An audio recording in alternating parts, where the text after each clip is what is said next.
All right, I just want to do a quick video here on a Traxxas ESC electronic speed control. This is a Velion, or however you pronounce that, VXL 3S waterproof.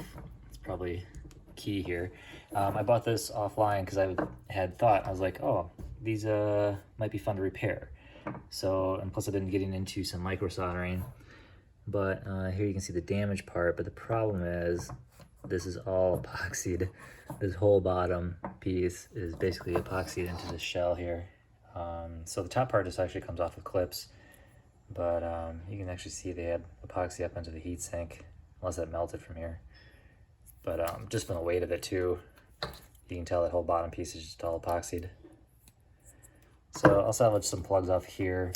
Lesson learned. I'm not sure if the Castle ESCs are the same way. And I don't know about the higher end Velion stuff from Traxxas. So, but I do know the VXL 3S is epoxied in and unrepairable.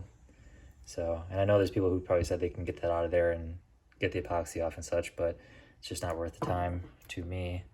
I was hoping it was more like the drone ESCs, where it's actually just a circuit board with a heatsink on it. It looks more like a computer motherboard.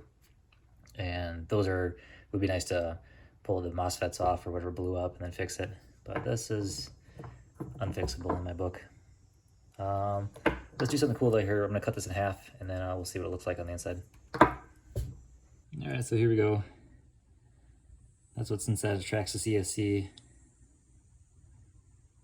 You can see a couple spots where the epoxy didn't go all the way through, but I would have to say that this is completely unrepairable. Whole thing is just completely glued together. All right, so just a quick note here. I'm not saying that this is bad, that Traxxas epoxies their ESCs.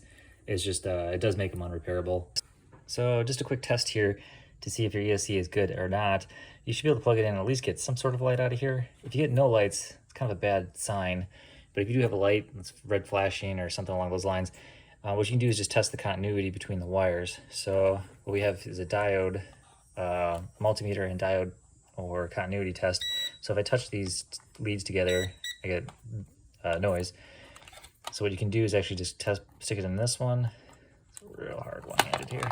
Oh, I'll stick this one in here. And what you can do is just go through here and then just test the other ones, and then do this for all three of them. So no continuity, no continuity. So then stick this one in here and then test these two, stick it in here and test these two. So you should have no continuity. If you do, that means there's a short circuit between one of the MOSFETs in here and it's dead. So got to get a new one.